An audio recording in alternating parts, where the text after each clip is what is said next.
Evangelho segundo Mateus, capítulo de número 25. Evangelho segundo Mateus, capítulo de número 25. Iremos ler dos versos 14 ao 30. Evangelho segundo Mateus, capítulo de número 25. Iremos ler dos versos 14 a 30. Esse é o terceiro sermão nosso sobre a série A Felicidade que a Sua Alma Procura. Mateus 25, de 14 em diante, diz o seguinte, a palavra do Senhor. Pois será como um homem que, ausentando-se do país, chamou seus servos e lhes confiou os seus bens. A um deu 5 talentos, a outro 2, e a outro 1, a cada um segundo a sua própria capacidade. E então partiu. O que recebera 5 talentos saiu imediatamente a negociar com eles, e ganhou outros 5.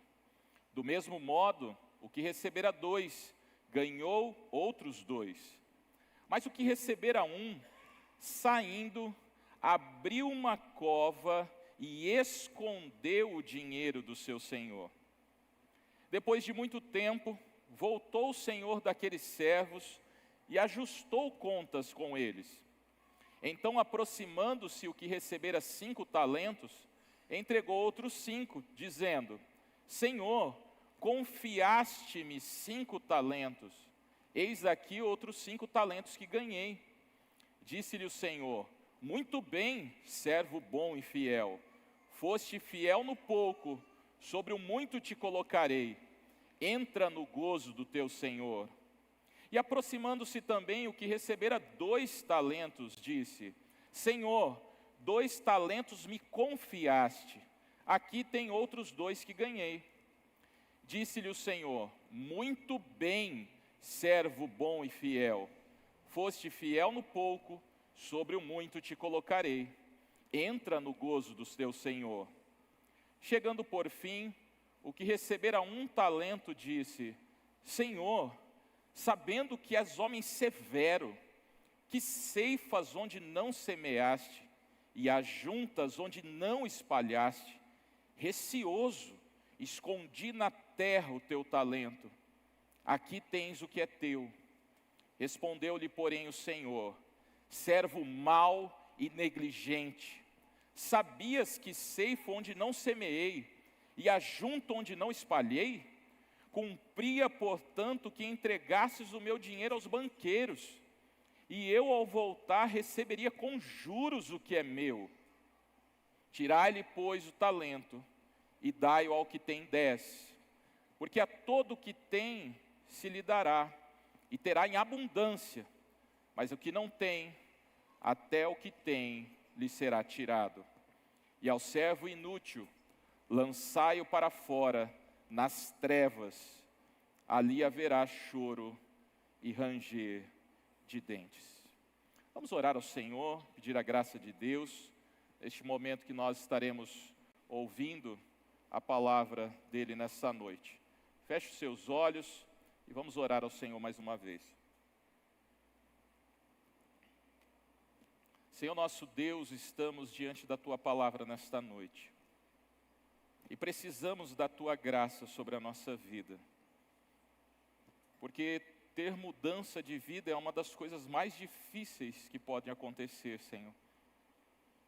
Estamos tão presos a mentiras que foram ensinadas para nós desde o nosso nascimento.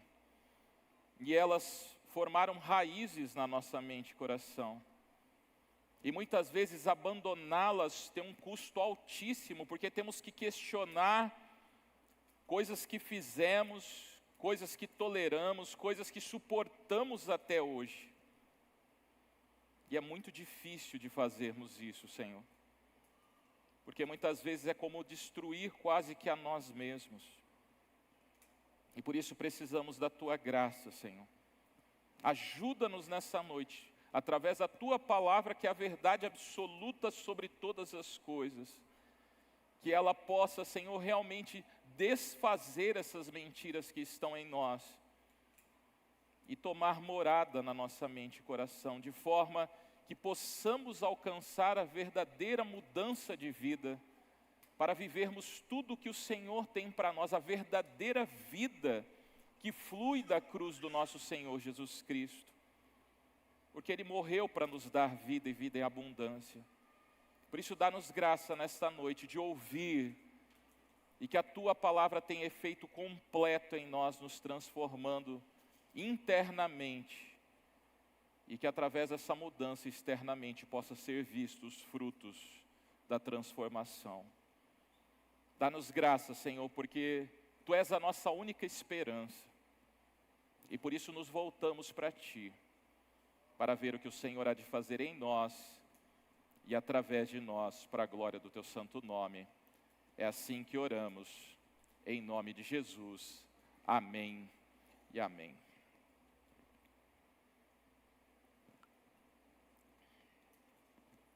O título da mensagem desta noite é: Não enterre o que Deus colocou em suas mãos.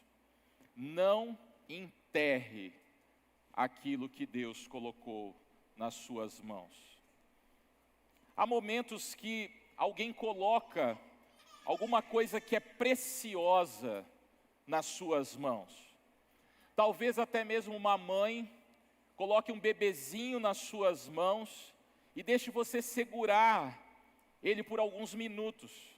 Ela ajeita o bebezinho nas suas mãos e ainda dá um conselho para você: segura bem a cabecinha, porque ainda é molinho, você precisa segurar, porque você pode trazer alguma dificuldade para a criança caso você não segure bem.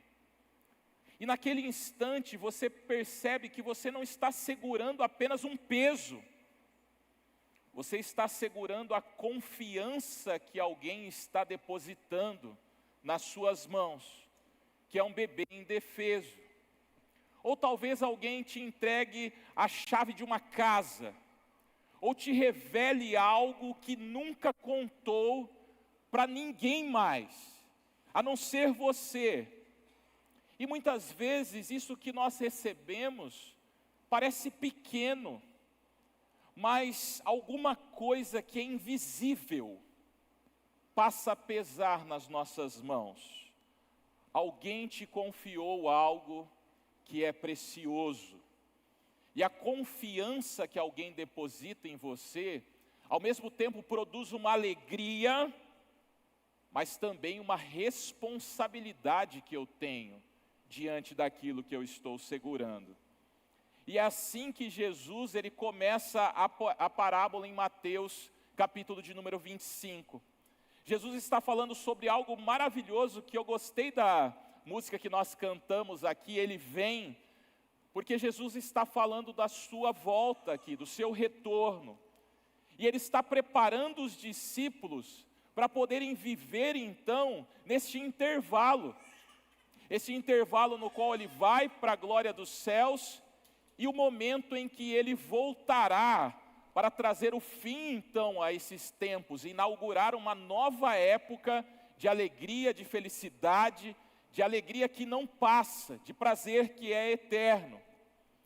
Mas é interessante que antes de Ele falar sobre resultados aqui, antes de mostrar o servo que enterrou o talento e escondeu aquele talento debaixo da terra, Jesus, ele nos apresenta algo maravilhoso.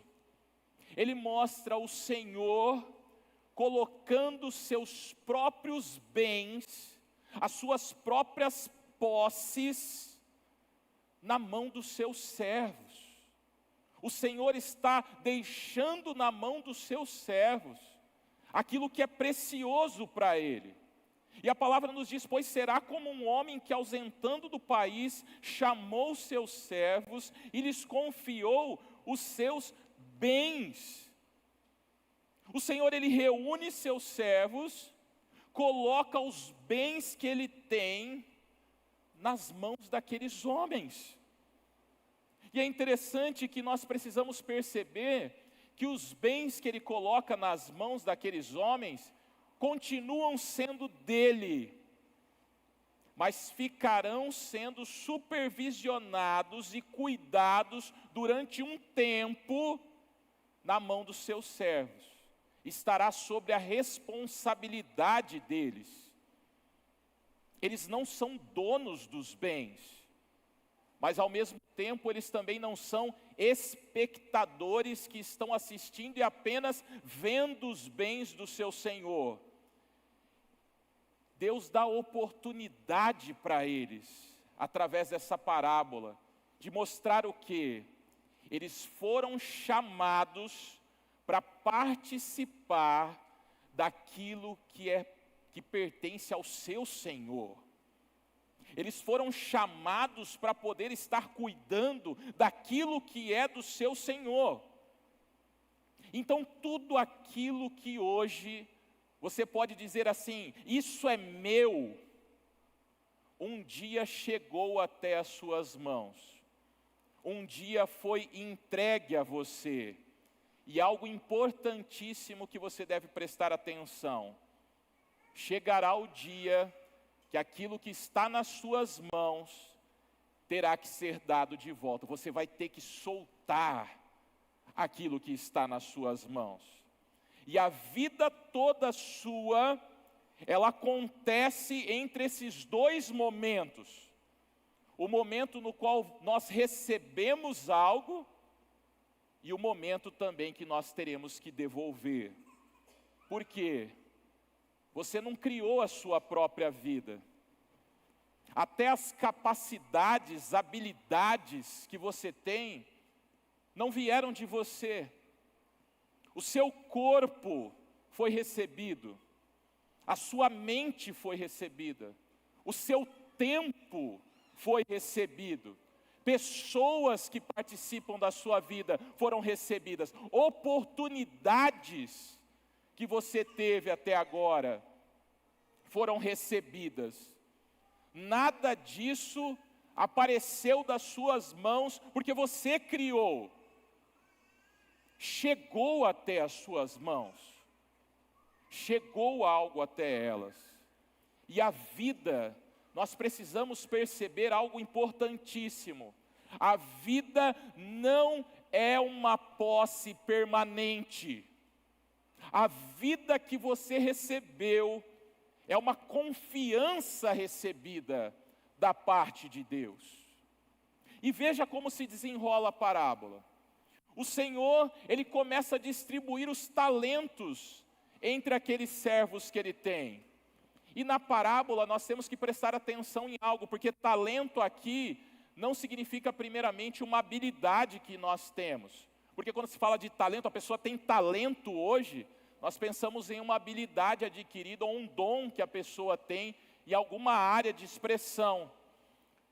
Mas aqui era uma grande quantidade de dinheiro que foi depositada na mão daqueles servos. E esse dinheiro pertencia a quem? Ao Senhor deles. Então ao primeiro servo ele dá 5. O segundo servo recebe 2. E o terceiro que está ali recebe 1. Agora imagine uma sala onde estão os 3 servos. Imagine os olhos um dos outros acompanhando o que está acontecendo em cada entrega. Primeiro uma bolsa é colocada sobre a mesa e é visto o quê? 5 talentos. Era uma fortuna. Era um dinheiro que era algo que poderia ser feito muitas coisas. E é colocada diante de um. Mas o segundo, o que acontece? Ele não recebe 5, ele recebe 2. Ainda era uma responsabilidade grande, mas já não eram 5 igual o outro havia recebido. E aí acontece algo mais curioso, porque o Senhor ele vai depositar mais uma quantia na mão do outro servo, e todos estão olhando uns para os outros, e um deles recebe apenas 1 talento. Todos percebem a diferença do que foi recebido. Pode ser visto e foi ouvido o que foi dado para cada um deles. E é aqui que a parábola ela toca uma ferida que muitas vezes está acontecendo na minha própria vida. Porque muitas vezes nós ficamos olhando para aquilo que foi colocado na mão das outras pessoas. Você já percebeu isso? Você fica olhando para o que os outros receberam. Quanto que o outro recebeu? O que o outro recebeu? O quanto ele recebeu? E como que você faz isso? Você abre o seu celular e vê alguém conquistando algo que ainda você não conseguiu alcançar. Você olha para o celular, você vê alguém sendo reconhecido por algo que você também sabe fazer, mas você não foi reconhecido.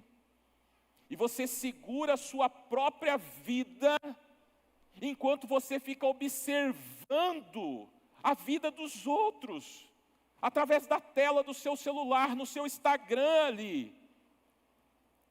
E sabe o que acontece quando você começa a fazer isso? Aquilo que você recebeu da parte de Deus começa a parecer pequeno, porque você está olhando do outro. E não porque o que você recebeu é pequeno, realmente pequeno, mas quando você começa a comparar com as outras pessoas, você começa a imaginar que o que você recebeu é pequeno demais. E a comparação, meus irmãos, a comparação, ela transforma dádivas que nós temos de Deus em decepção para a nossa vida. E às vezes faz até parecer que uma confiança que Deus entregou na sua mão é uma injustiça da parte de Deus. Porque talvez o servo que recebeu 2 talentos, ele poderia olhar para o que recebeu 5 e pensar o quê? Por que ele recebeu mais que eu? Por que ele ganhou mais que eu da parte do Senhor? Por que eu não recebi isso? Será que eu sou menos importante que ele, porque ele recebeu mais do que eu? Jesus, ele não diz que eles pensaram assim, mas a gente pensa. Muitas vezes, nós estamos nos perguntando e perguntando a Deus, por que Deus colocou algo na mão dos outros e não colocou na minha mão? Por que Deus dá tanto para o outro e Deus não me dá como Ele dá para o outro? E Mateus, ele registra uma frase aqui que muda toda a cena. Percebam o que a palavra de Deus diz. A cada um foi dado segundo a sua própria capacidade. A cada um foi dado segundo a sua própria capacidade. Você não pode passar depressa por isso que o texto diz. Por quê? Porque isso vai revelar o caráter do Senhor que entrega a eles aqueles talentos. Ele não distribuiu de uma maneira aleatória. Ele não perdeu a medida e errou. Aquele Senhor, ele conhecia quem eram aqueles servos. Ele conhecia a condição de cada um. Ele conhecia os limites de cada um. Ele conhecia a capacidade e a responsabilidade que cada um deles poderia carregar, individualmente, na sua particularidade. Então ele sabia quem eles eram. Então antes de colocar os bens nas mãos deles, o Senhor conhecia quem eram eles. E a parábola, ela começa com um Senhor que entrega bens. Por quê? Porque Ele conhece aqueles que vão receber os bens. O servo que recebeu 5, ele não recebeu 5 porque o Senhor amava mais ele. O servo aqui, ele não era mais amado porque ele tinha recebido mais. e um não recebeu menos porque tinha menos valor. Qual que era a diferença?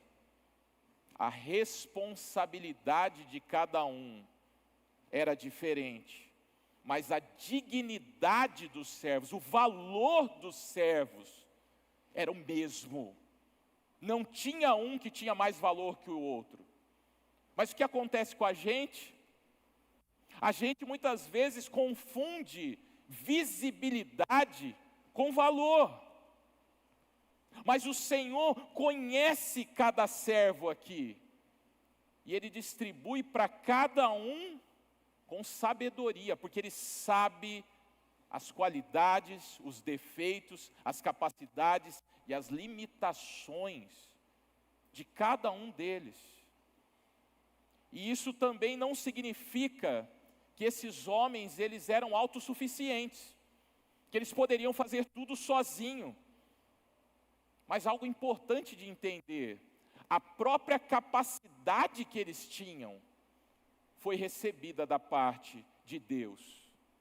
Os bens, o chamado e a oportunidade que eles tinham vinha do Senhor.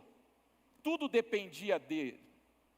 Por isso, o servo de 5, aquele que recebeu 5 talentos, ele não poderia dizer, eu recebi mais porque eu sou mais suficiente. Eu recebi mais porque eu sou mais amado. Eu recebi porque eu tenho um diferencial em mim mesmo. E o servo de 1, ele também não precisava concluir o quê? Eu recebi menos porque eu não tenho valor. Eu recebi menos porque eu não tenho nada a oferecer ao meu Senhor. Eu não sou queridinho dele.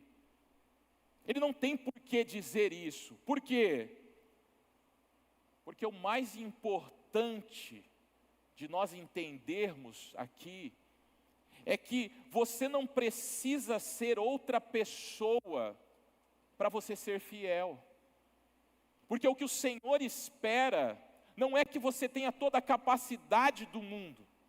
Ele não vai pedir para você prestar contas daquilo que Ele colocou na mão da outra pessoa.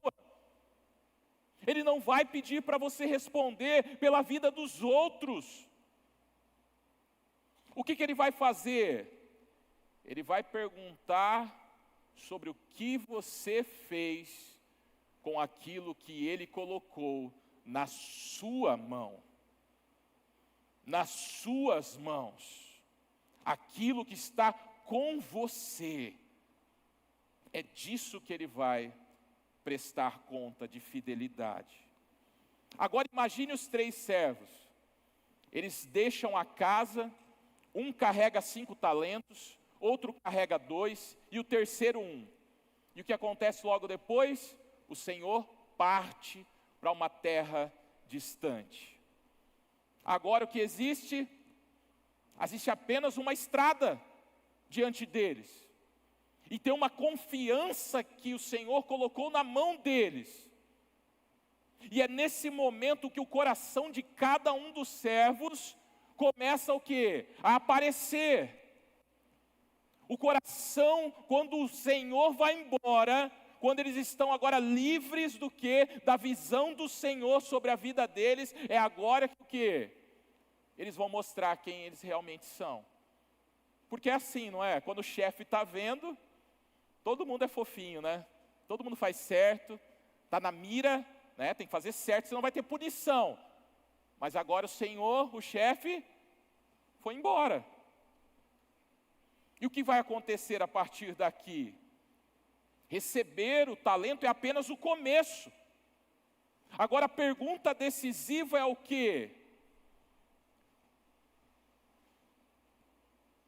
A pergunta principal é que aquilo que você acredita a respeito de quem é o Senhor, de quem é Deus, vai fazer com que você tenha um resultado diferente.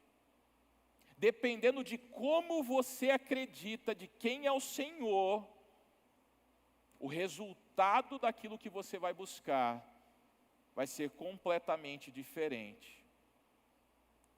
que você vai fazer com aquilo que Deus colocou nas suas mãos? E é interessante que os dois primeiros, eles seguem adiante. E Jesus diz o quê? Que eles saíram imediatamente e começaram a negociar.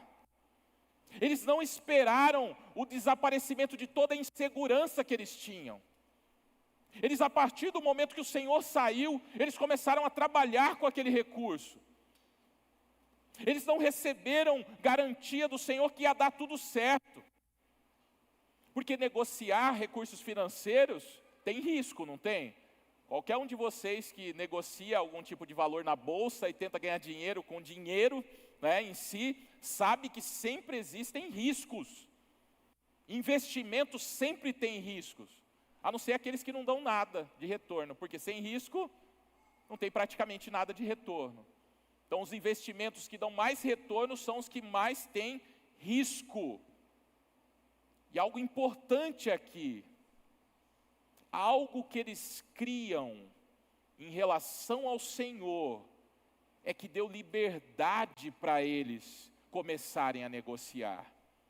Algo que eles confiavam, eles acreditaram que a confiança que o Senhor tinha colocado diante deles, deveria produzir algo, deveria ter algum movimento. E por isso eles saem e já começam a fazer algo com o que o Senhor deu para eles. Mas o que acontece com o terceiro? O terceiro também sai. Mas ele sai para onde? Ele sai em outra direção.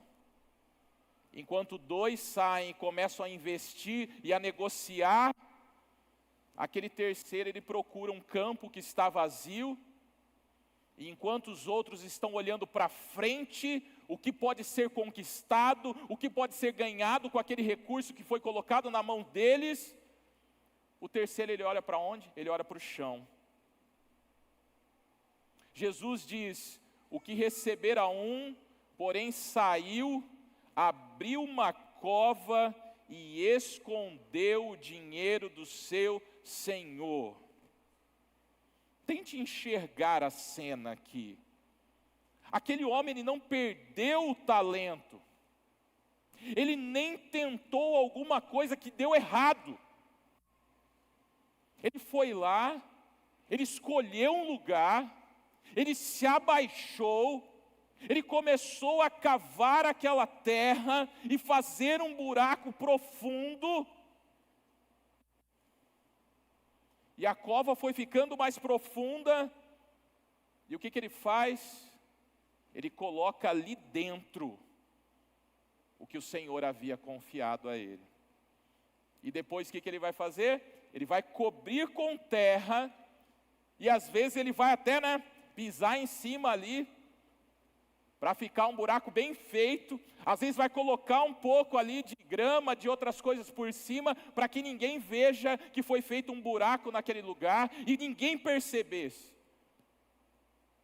Quando ele terminou, o campo parecia como estava antes, porque ninguém está percebendo que ali foi cavado um buraco e colocado algo precioso. Quem passasse por ali ia passar e nunca ia saber que havia algo enterrado. E veja como é interessante isso. O talento ele continuava existindo. Só que o que havia acabado? A capacidade de ele produzir algo. Ele estava enterrado. E é algo que nós precisamos pensar nas nossas vidas. Porque algumas coisas da nossa vida, elas não desaparecem. Elas apenas deixam de florescer. Imagine alguém que durante anos serve na igreja, com alegria, sempre chegando cedo, sempre buscando fazer o melhor, às vezes percebendo que estava fazendo sozinho, mas sabia que precisava ser feito sem esperar elogio das pessoas. Até que um dia vem um endemoniado, como sempre aparece, e fala para essa pessoa assim: você sempre quer controlar tudo, Você sempre quer fazer as coisas do seu jeito. Talvez para quem falou, né, às vezes é apenas um comentário, ou apenas uma crítica do momento. Mas para aquela pessoa que ouve, às vezes é como se fosse uma pá sendo jogado terra sobre a vida dela. E muitas vezes essa pessoa, ela continua ainda por um tempo. Ela continua aguentando aquilo. Mas aos poucos ela começa a evitar as responsabilidades. Ela começa a deixar de assumir os compromissos. E quando alguém tentava convidar ela, chamar ela para ajudar, ela começa a falar o quê? Eu prefiro deixar para os outros. Já deu o meu tempo, agora tem que abrir espaço para as outras pessoas, tem que deixar outras pessoas fazerem. Por fora, às vezes você pode pensar que é cansaço. Mas por dentro você percebe que algo estava sendo enterrado. Não era falta de capacidade. Era uma ferida que passou o quê? A interpretar toda a oportunidade que ela tinha como ameaça. Uma ameaça de sempre alguém vir criticar, de sempre alguém jogar terra, de sempre alguém ferir com palavras. E às vezes ninguém percebe. Por quê? Porque é como se fosse aquele campo, foi enterrado, mas foi tão coberto, tão bonitinho, que parece que não aconteceu nada, parece que não tem nada lá. O campo continua parecendo normal, e a vida dessa pessoa pode ser enterrada também com pequenas escolhas que a gente começa a fazer. E pense em algumas questões que acontecem na sua vida. Às vezes o pai chega em casa, depois de um dia pesado de trabalho, e vem a criancinha, né, seu filho, ali todo feliz, com um desenho nas mãos dele, ou quer contar uma história para o pai. O pai pega o celular e fala assim, agora não, agora eu não vou ouvir. E no dia seguinte ele faz novamente. E no outro dia novamente. E aos poucos o que vai acontecendo? A presença do pai na vida do filho vai sendo enterrada por causa das outras urgências que ele tem. Ele continua trabalhando e dizendo que faz tudo pela família. E muitas vezes é verdade. Mas talvez esteja oferecendo ao filho sempre algo que o dinheiro pode comprar, enquanto ele enterra o que mais o seu filho precisa, que não é de recurso financeiro em primeiro lugar, não é mais das coisas. O filho precisa de mais dele. O filho precisa mais da presença dele. A vida ela não é enterrada quando nós abandonamos grandes coisas. Ela é enterrada quando, nas escolhas que nós fazemos, repetidamente, dia após dia, nós vamos enterrando. É um pouquinho de terra de cada vez. É um pouquinho de deixar de cada vez. É um pouquinho de negligenciar de cada vez. E aos pouquinhos vai virando um monte de terra e a vida vai sendo completamente enterrada. Mas por que aquele servo, ele cavou aquele buraco? Essa pergunta ela é decisiva no texto, porque é fácil transformar essa parábola num contexto de produtividade, de fazer coisas. Mas Jesus ele está indo muito mais fundo aqui na parábola. Porque ele não quer mostrar apenas o que o servo fez. Ele quer mostrar o porquê aquele servo fez isso. Ele quer revelar a razão pela qual o servo fez isso. E a maior parte das nossas ações que são visíveis para as pessoas, elas começam de convicções que são invisíveis. São coisas que estão dentro da nossa mente, do nosso coração, que vão desencadear as nossas ações.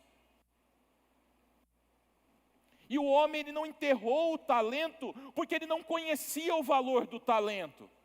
Ele sabia o valor, ele sabia que era uma quantia grande de recursos.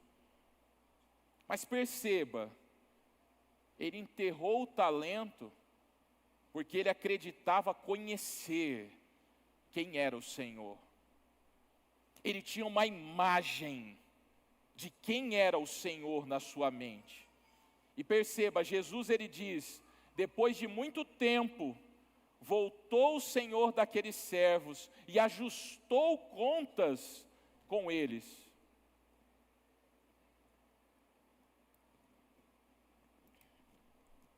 Ajustou contas com eles. Isso aconteceu depois do quê? Depois de muito tempo. Esse muito tempo é o intervalo no qual os servos tinham para poder fazer algo. E é nesse intervalo que a confiança ela é provada. É no tempo que foi dado a eles enquanto o Senhor estava longe. E é importante a gente entender isso, por quê? Porque ser fiel um dia gera até empolgação na gente, né? Eu estou fazendo algo hoje, então eu estou empolgado, eu estou determinado, eu estou compromissado, eu vou dar o melhor de mim, eu vou fazer tudo hoje. Mas ser fiel por muito tempo, sem aplausos, sem receber recompensa na hora, vai exigir o quê? Vai exigir convicção da parte de quem recebeu. E isso é importante. Convicção. Deus não quer que você seja fiel apenas por um dia. Deus não quer que você seja compromissado apenas por um dia. Ele quer que você tenha a sua vida em fidelidade, a sua vida inteira em fidelidade. E muitos estão esquecendo disso. Quando uma pessoa vai se casar hoje, ela fala com as palavras dela que ela vai ficar até que a morte o separe. Mas elas só querem ser fiéis a esse compromisso por um dia, por uma semana, por um ano, por 10 anos. Fidelidade é provada pelo tempo, e não por um dia. Um dia qualquer um pode fazer.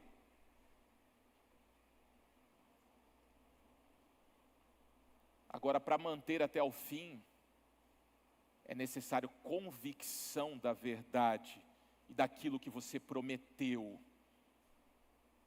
Porque vai ter um custo. E você precisa arcar com este custo.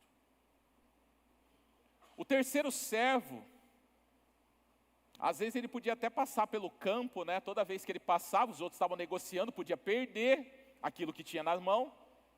Então ele passava pelo campo e às vezes ele podia até sentir um alívio, né? Está seguro, eu escondi, ninguém pegou, não está mexido lá no lugar. Quando o Senhor voltar, o que eu vou fazer? Eu vou entregar para Ele o que Ele me deu, exatamente como eu recebi. E ele confundia o quê? Preservação com fidelidade ao que o Senhor tinha dado a ele. O Senhor não pediu para ele preservar o que foi dado. Ele não deu para eles e falou assim, ó, guarda e espera eu voltar. Ele deu algo na mão deles, para que eles pudessem produzir algo. E serem fiéis naquilo. E talvez aquele servo pensava o quê? Não fazer nada é uma maneira também de não errar, né? Porque se eu não faço, eu também não erro. Se eu não arrisco, eu também não perco. Mas existe uma forma de desobediência que usa muitas vezes aquela cara, aquela máscara de prudência como um disfarce, né? Então há pessoas que nunca começam nada nunca se colocam à disposição, nunca fazem algo, por quê? Porque desejam eliminar todos os riscos. E não existe nada que não tenha risco.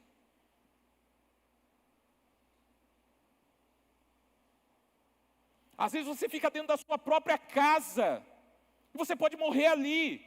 Ah, não tem nenhum carro, não tem nenhum acidente, não tem nada, ninguém pode entrar aqui e fazer nada. E você cai duro lá e morre. Não existe nada sem risco. Tudo tem risco. Então eliminar todos os riscos é só você morrendo.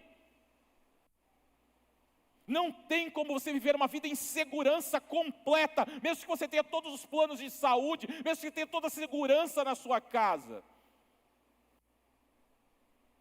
Isso não vai te preservar.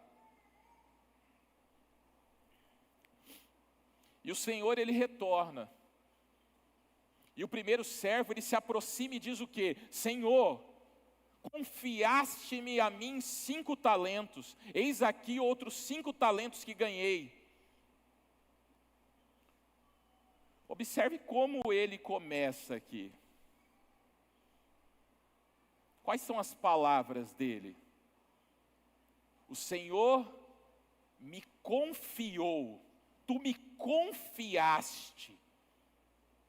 Ele reconhece a origem, ele não fala como se ele fosse o dono. A história começa como? Como o Senhor entregando nas mãos deles aquilo que eles têm. E aí o que ele ouve? Muito bem, servo bom e fiel, foste fiel no pouco, sobre o muito eu te colocarei. Entra no gozo, na alegria do Senhor. Aí vem o segundo. O segundo se aproxima, traz 4 talentos, ele não traz 10 igual ao outro. O outro tinha 5, ele trouxe 10. O que tinha 2, ele traz o quê? 10? Não, ele traz 4. Mas agora perceba algo importante aqui, que é essencial para nós. Ele recebe o mesmo elogio. Ele não trouxe 10. Para nós, muitas vezes, é o quê? Quem tem mais é que é mais bem sucedido, não é? Aqui o Senhor, ele não pega assim, você trouxe só 4, o outro trouxe 10, você foi um pouquinho melhor, né? Mas não foi tão bom quanto, não é isso que ele faz. Isso é maravilhoso, irmãos, porque ele diz o quê? Muito bem, servo bom e fiel. É o mesmo elogio. O Senhor, ele não compara um com o outro. Ele não compara o que tinha 2 com o que levou 5. Não tem essa comparação. Não há competição entre os servos. Qual que é a questão principal? Fidelidade. Fidelidade. Um recebeu 5, outro recebeu 2. Ambos responderam à confiança que foi recebida por eles. Foi-me dado isso, então eu vou agir a partir do que foi me dado.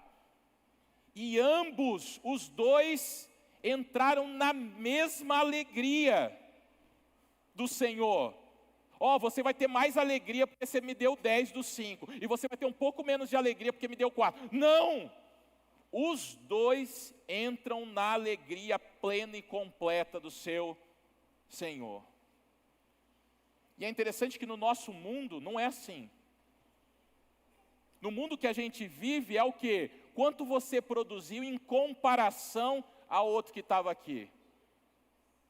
Esse aqui tinha uma meta, você tinha a mesma meta que ele. Ele bateu a meta, você não conseguiu. Você tem que ser melhor que ele. Não é assim? É sempre em comparação ao outro. Agora, quando Deus entra em cena, o Senhor, ele pergunta o quê? Você foi fiel com o que eu coloquei nas suas mãos? Você está sendo fiel com aquilo que eu coloquei na sua mão, não do outro, não em comparação ao outro, não em comparação a qualquer outra coisa, é em comparação a você mesmo.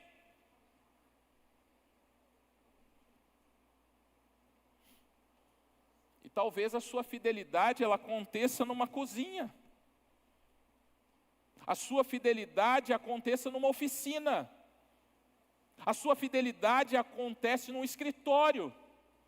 A sua fidelidade acontece numa conversa que nunca ninguém vai ouvir. Mas o Senhor, Ele não confunde invisibilidade com insignificância. Mesmo que você não esteja nos holofotes, mesmo que você não seja a pessoa da vez para a qual todos estão olhando, tudo que você faz tem significado. Tudo que você faz tem relevância. Tudo que você tem nas suas mãos, o Senhor vai cobrar uma coisa de você. Não é o que você fez em relação ao outro, mas é o que você fez com aquilo que eu coloquei nas suas mãos. A questão é fidelidade. Porque Deus sabe o que Ele entregou, e Ele sabe o que foi feito com aquilo que foi entregue. Agora o caso curioso do terceiro servo. Aí chega ele. Talvez tenha até corrido ao campo, né, quando soube que o Senhor estava voltando, cavou novamente, tirou o talento, limpou, trouxe ali e coloca diante do Senhor. E talvez no seu coração ele pense que a estratégia foi bem sucedida. Porque eu estou aqui com aquilo que Ele me deu, não perdi. Então agora é só entregar de volta. Mas aí, olha só o que ele fala, preste atenção. Senhor, sabendo que és homem severo, que ceifas onde não semeaste, e ajuntas onde não espalhaste, receoso, escondi na terra o teu talento. Aqui tens o que é teu. Agora a gente sabe a razão pelo qual ele cavou. Porque agora ele fala o quê? Eu tive medo. Eu tive medo. Mas perceba que o medo dele nasceu de onde? De uma convicção que ele tinha. Qual que era a convicção dele? Eu sabia que és homem severo, que é homem duro, que é homem brabo, né? Então, ao saber disso, eu fico com medo de fazer as coisas para ti. Então ele passou todo aquele tempo, desde que o Senhor saiu, até ele voltar, depois de muito tempo, ele passou todo esse tempo acreditando o quê? Que o Senhor era alguém do qual ele precisava se proteger, porque senão o negócio ia pegar para o lado dele. As consequências seriam terríveis para ele. E olha novamente para o começo. O Senhor, Ele chamou, Ele confiou seus bens. E Ele distribuiu segundo a capacidade do servo. Ele deu tempo para eles. Então olha só, Ele deu os bens que era dele. Ele conhecia a capacidade de cada um, Ele sabia o que cada um podia fazer com aquilo. Ele entregou segundo a capacidade, porque entregando segundo uma capacidade, você sabe o que esperar no final. Eu não estou dando responsabilidade demais. Eu não estou dando uma coisa que eles não sabem lidar. Eu estou dando exatamente aquilo que eles conseguem lidar, e eles conseguem produzir algo com isso. Mas o terceiro, ele interpreta tudo isso como? Como ameaça. Onde havia uma confiança, ele enxerga apenas cobrança da parte do Senhor. Onde o Senhor estava dando uma oportunidade para eles, ele enxerga como se fosse uma armadilha. Ele vai me dar algo e depois ele vai acabar comigo. Então o Senhor, ele conhecia o servo, mas o servo não conhecia quem? O Senhor. E essa é a tragédia central dessa parábola. Não é apenas um talento que foi enterrado. É uma vida que foi completamente paralisada Porque tinha uma ideia errada de quem era o Senhor. Ele tinha uma imagem errada, uma imagem falsa de quem era o Senhor. E isso pode acontecer com você e comigo também. Porque nós podemos conhecer muitas coisas sobre Deus. Às vezes a gente é bom de encher a cabeça com conhecimento teórico. Mas ainda no coração, às vezes a gente olha para Deus como alguém que é bravo. Que não vê a hora de eu errar para poder me esmagar. Que não vê a hora de eu fazer uma coisa errada para punir a minha vida. E eu não consigo enxergar como Ele realmente é. Às vezes nós dizemos que Deus é Pai, nós cantamos sobre a graça de Deus, que é maravilhosa, cantamos sobre o amor de Deus, cantamos sobre a cruz de Cristo, cantamos sobre essa prova de amor que é tão grande. Mas às vezes você vive como se Deus só tolerasse você.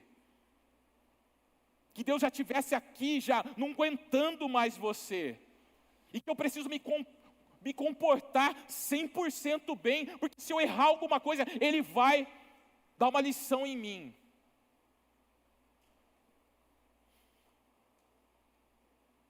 Porque a gente vive de uma maneira, a gente acredita muitas vezes de uma maneira e vive de outra. E essa é a tragédia que muitas vezes nós podemos viver, porque a imagem de Deus que nós carregamos, ela aparece para nós quando a vida não está da maneira que nós queremos. É aí que a gente começa a ver Deus de uma maneira que realmente nós acreditamos.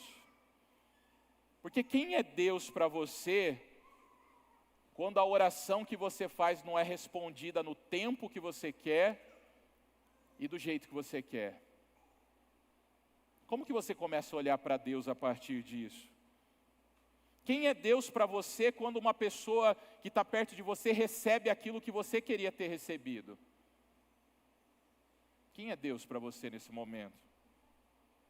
Quem é Deus para você quando você falha na mesma coisa pela 20ª vez? Quem é o Deus que aparece para você? Porque é nesses momentos que o seu coração responde. É nesses momentos que você realmente põe para fora aquilo que está dentro de você. Porque o terceiro servo, ele dizia conhecer o Senhor. Mas aquilo que ele chamava de conhecimento era medo que ele tinha sobre quem era o Senhor. E assim que muitas vezes essas imagens falsas de Deus, elas aprisionam a nossa vida. Porque o que acontece? Primeiro você começa a perceber que Deus parece que é aquele que só faz cobrança, que só quer cobrar, Ele é um cobrador de impostos e fica querendo te cobrar toda hora.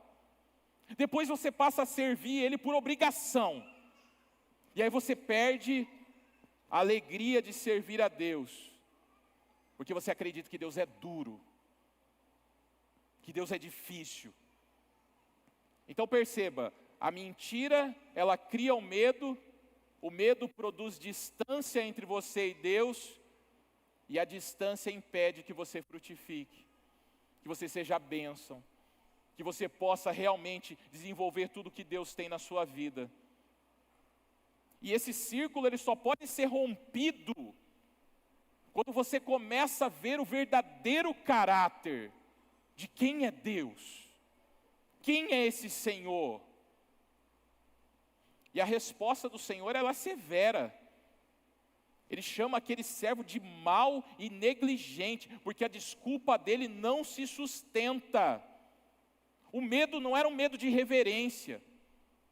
O medo era uma maneira de justificar a desobediência dele. O servo, ele queria devolver o talento e permanecer diante do Senhor. Ele queria conservar o bem sem compartilhar da alegria daquele que confiou a ele. Então os dois primeiros, eles ouvem o quê? Entra na alegria do seu Senhor. A finalidade nunca foi apenas você produzir algo, você fazer algo. E isso que é importante, era participar da alegria do Senhor. É participar da alegria do Senhor.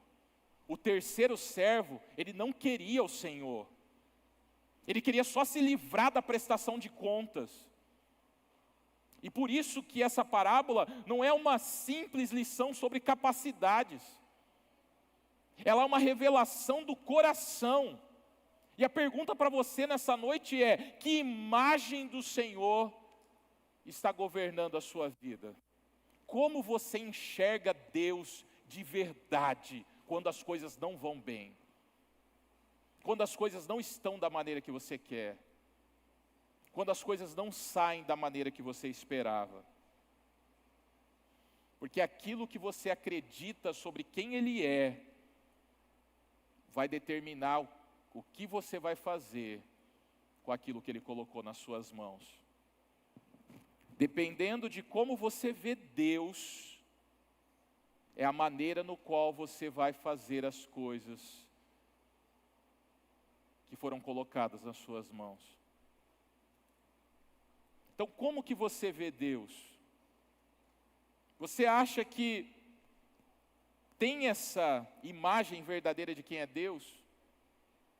Onde eu posso ver a imagem de Deus? Como eu posso saber se Ele é digno de confiança?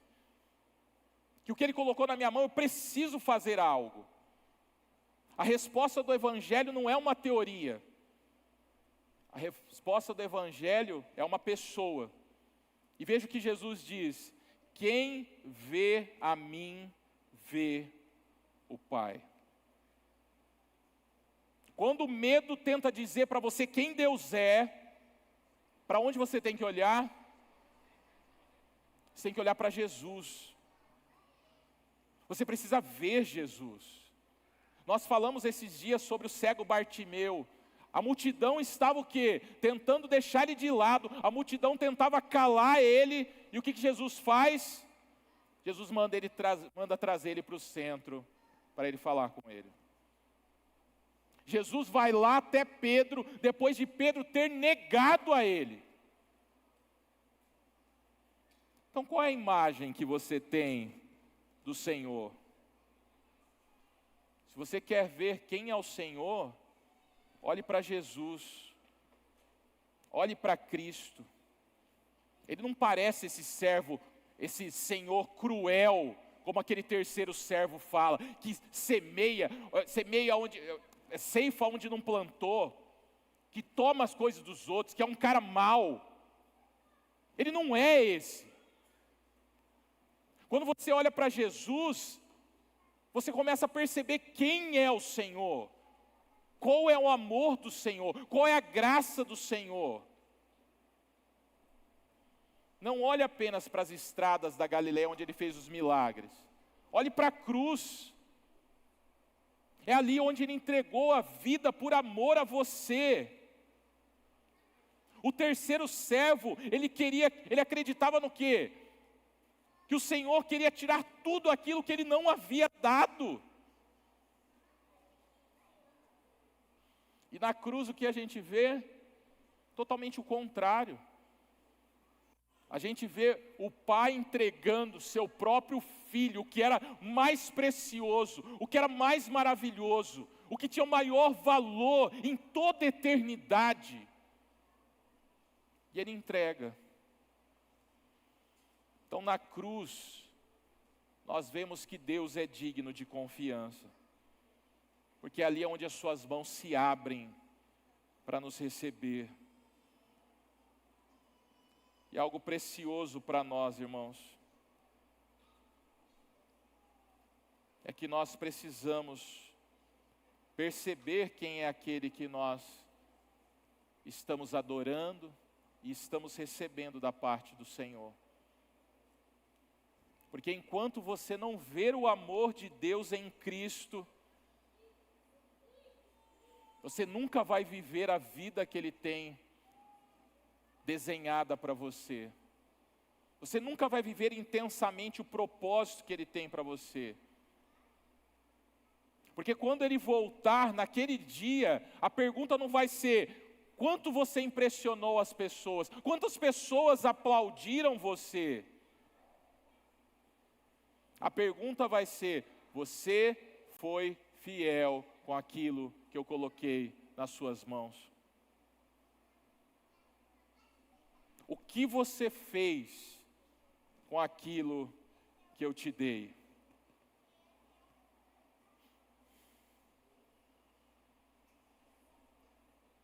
A parábola ela termina como?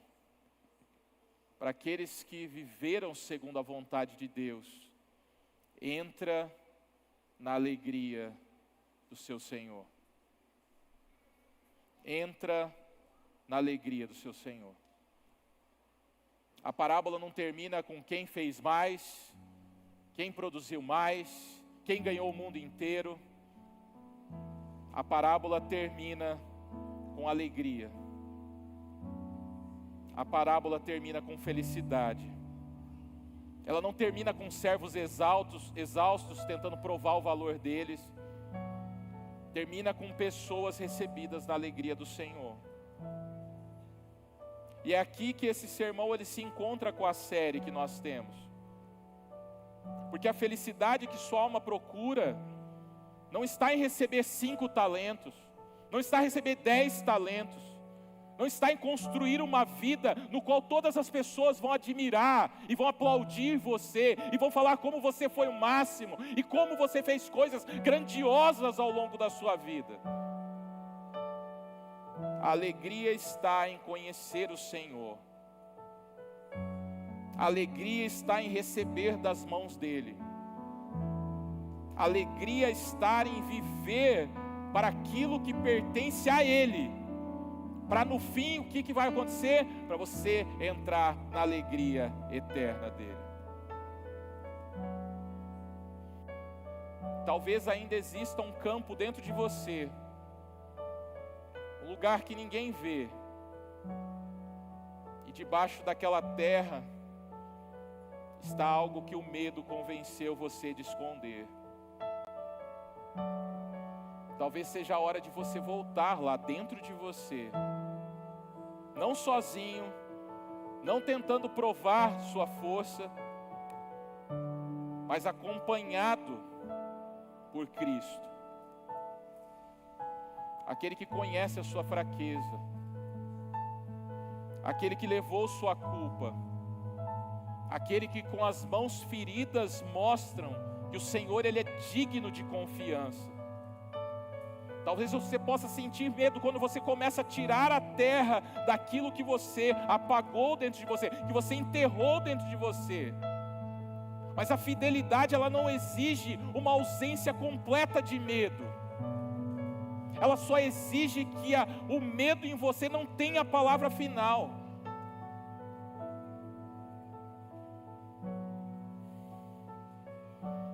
Tire a primeira camada. Tire seus olhos da tela.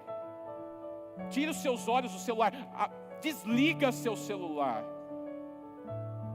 E tenha aquela conversa que você precisa ter. Fale com o seu filho. Compartilhe aquilo que você aprendeu. Volte a servir. Use aquilo que Deus colocou nas suas mãos. Não porque você seja suficiente, mas porque Cristo é. Não porque você tem certeza de todos os resultados, mas porque você conhece o Senhor que colocou nas suas mãos. Por isso não enterre o que Deus colocou nas suas mãos. Porque o Senhor conhece você. O Senhor conhece as suas capacidades. Ele conhece os seus limites. Ele sabe até onde você pode ir. E é por isso que Ele deu exatamente o que Ele deu nas suas mãos. Porque Ele confiou a você. Porque Ele sabe que você pode fazer com a graça dEle.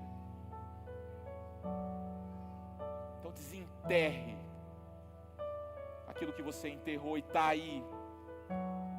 Por causa de uma palavra que alguém falou para você, por causa de um desentendimento que você teve, por causa de uma humilhação que você teve, por falta de reconhecimento que você teve. E saiba que aquele que precisa reconhecer, ele está sempre vendo quando Ele voltar, você entregar de volta para Ele tudo o que você é, tudo o que você tem.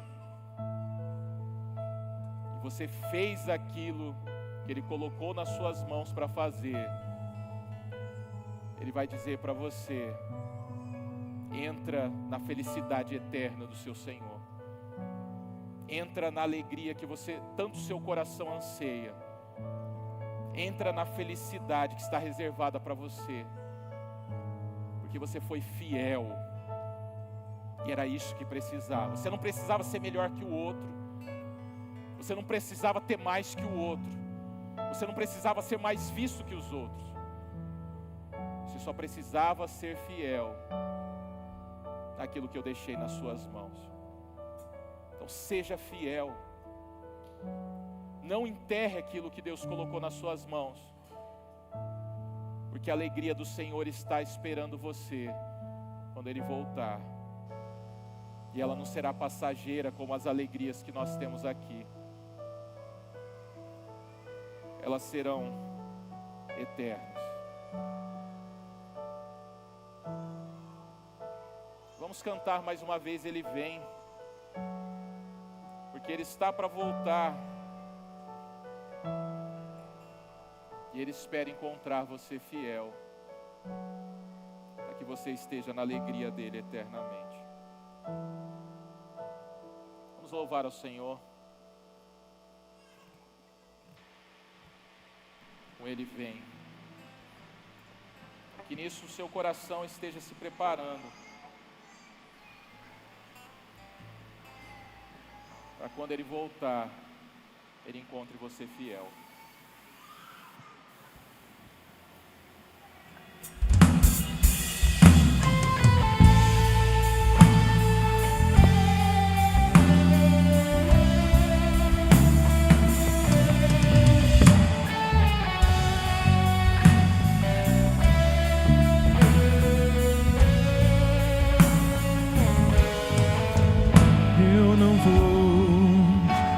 Pegar com as coisas daqui, pois eu sei há um lugar que me espera.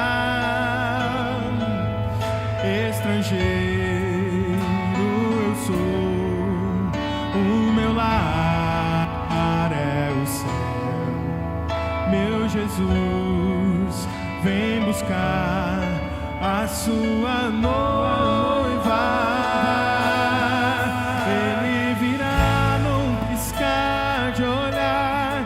Quem estiver pronto com Ele irá, na sua glória com Ele morar. Ele vem,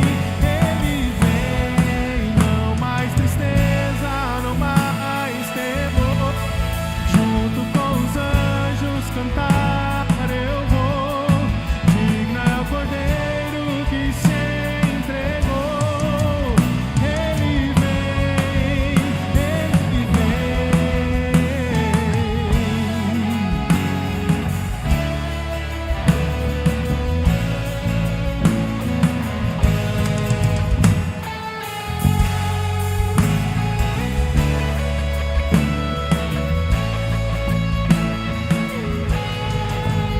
Eu não vou me apegar com as coisas daqui, pois eu sei há um lugar que me espera. Estrangeiro eu sou, o meu lar é o céu. Meu Jesus vem buscar sua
Senhor, nós te louvamos e te agradecemos por esse momento tão maravilhoso que pudemos ter aqui, Senhor, de ouvir a tua voz,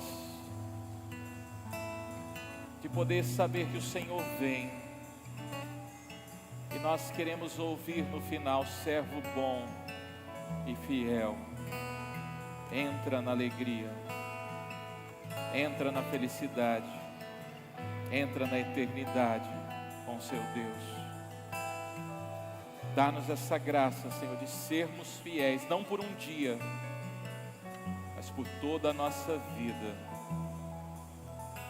para que quando o Senhor voltar, a alegria que o nosso coração tanto anseia, a felicidade que tanto buscamos, possamos encontrar e permanecer nela eternamente. Leva-nos em segurança para os nossos lares, na tua santa paz, renovados pelo teu Espírito. Teremos uma semana abençoada na tua presença e sendo instrumento de bênção na vida das pessoas ao nosso redor, cumprindo aquilo que o Senhor colocou nas nossas mãos para frutificarmos, para florescermos neste mundo de trevas, abençoando vidas, Senhor, hoje e eternamente. É em nome de Jesus que nós oramos. Amém e amém. Você receber a bênção apostólica, que a graça do nosso Senhor Jesus Cristo, o amor do nosso Deus e Pai, o conforto e o consolo do Santo Espírito de Deus esteja com a igreja do Senhor e sobre ela permaneça para todo sempre.